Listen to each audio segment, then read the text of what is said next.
आज राष्ट्रवादी काँग्रेसचे आमदार अण्णा बनसोडे यांची सभागृहात विधानसभा उपाध्यक्ष पदासाठी नियुक्ती करण्यात आल्याची घोषणा अध्यक्षांकडून केली जाणार आहे। विधानसभेचे उपाध्यक्ष म्हणून त्यांची बिनविरोध निवड झाली आहे, तर अण्णा बनसोडे यांच्या रूपाने विधानसभा उपाध्यक्ष पद राष्ट्रवादी काँग्रेसकडे गेले आहे। तर विधानसभा अध्यक्ष आणि विधान परिषद सभापती ही दोन्ही पदे आधीच भाजपाकडे आहेत।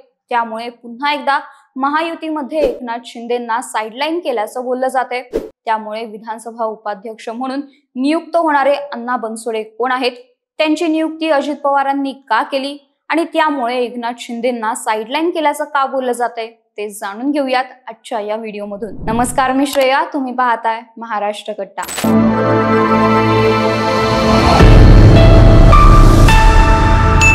राष्ट्रवादी काँग्रेस पक्षाचे आमदार अण्णा बनसोडे यांची विधानसभेचे उपाध्यक्ष म्हणून बिनविरोध निवड झाली आहे। विधानसभा उपाध्यक्ष पदासाठी महायुतीच्या वतीने फक्त अण्णा बनसोडे यांचा अर्ज आला होता, जो अर्ज काल अर्ज पडताळणीत वैध ठरला होता। त्यामुळे आज सभागृहात विधानसभा उपाध्यक्ष पदासाठी अण्णा बनसोडे यांची नियुक्ती करण्यात आल्याची घोषणा विधानसभेच्या अध्यक्षांकडून केली जाणार आहे। दरम्यान या पदासाठी राष्ट्रवादीतून अनेक जण इच्छुक होते, ज्यात लातूरचे आमदार आणि माजी मंत्री संजय बनसोडे, अर्जुनी मोरगाव विधानसभा मतदारसंघाचे आमदार राजकुमार बडोले यांची नावं देखील चर्चेत होती। पण अण्णा बनसोडे यांना ही संधी देण्यात आली आहे। उपमुख्यमंत्री अजित पवार यांचे कट्टर समर्थक म्हणून अण्णा बनसोडे यांची ओळख सांगितली जाते। याच कारणामुळे त्यांना विधानसभेचं उपाध्यक्ष पद मिळाल्याचं बोललं जाते। पिंपरीचे आमदार आणि अजितदादा समर्थक अशी ओळख असणारे अण्णा बनसोडे यांनी ITI पर्यंतचं शिक्षण घेतल्यानंतर समाजकारणात उतरण्याचा निर्णय घेतला। कोणतीही राजकीय पार्श्वभूमी नसताना शून्यातून सुरुवात करत त्यांनी पहिली महानगरपालिकेची निवडणूक लढवली। त्यात ते 1997 आणि 2002 साली सलग 2 वेळा नगरसेवक म्हणून निवडून आले। या दरम्यान त्यांनी स्थायी समिती अध्यक्ष पदही भूषवलं। नंतर आपला आवाका वाढवत त्यांनी विधानसभा लढवली आणि 2009 ला पहिल्यांदा आमदार म्हणून निवडून आले। 2009 ला आमदार म्हणून निवडून आल्यानंतर त्यांनी 2014 ला परत निवडणूक लढवली, मात्र 2014 ला त्यांना पराभवाचा सामना करावा लागला।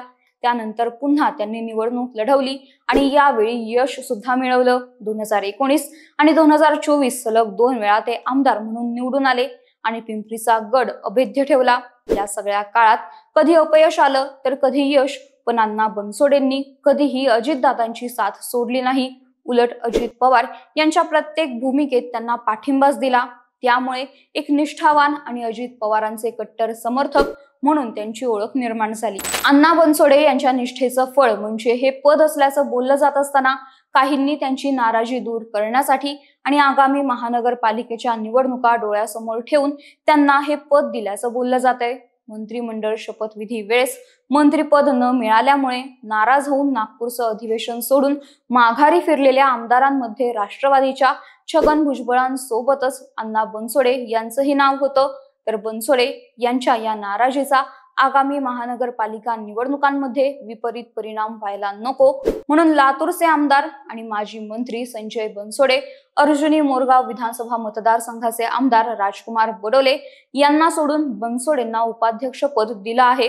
कारण लातूर आणि गोंदियापेक्षा दादांना पिंपरी चिंचवड महानगरपालिका महत्वाची आहे आणि बनसोडेंना उपाध्यक्ष पद देण्याचं एकमेव कारण म्हणजे महानगरपालिका निवडणुका असल्याचं बोललं जातंय। दरम्यान यामुळे अजित पवारांपेक्षा जास्त जागा असूनही एकनाथ शिंदे व त्यांच्या पक्षावर अन्याय होतोय असं बोललं जातंय। राहुल नार्वेकर यांना विधानसभा अध्यक्ष तर राम शिंदे यांना विधान परिषदेचे सभापती पद देऊन ही सभागृहातील दोन्ही महत्वाची पदे संख्याबळाच्या जोरावर भाजपने स्वतःकडे ठेवली।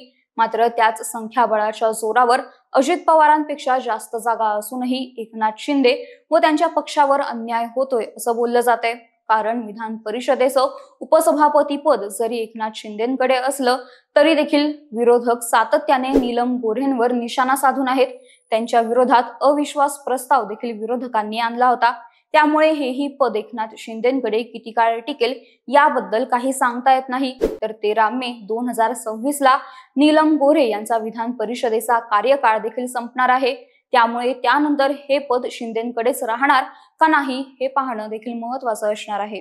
तर तुम्हाला काय वाटतं, अजित पवारांनी अण्णा बनसोडे यांना उमेदवारी का दिली असेल आणि अजित पवारांपेक्षा जास्त जागा असूनही एकनाथ शिंदे व त्यांच्या पक्षावर अन्याय होतोय का, हे कमेंट करून नक्की सांगा. आणि या व्हिडिओला लाईक, शेअर आणि महाराष्ट्र कट्टा या आमच्या YouTube चॅनलला नक्की सबस्क्राईब करा. धन्यवाद.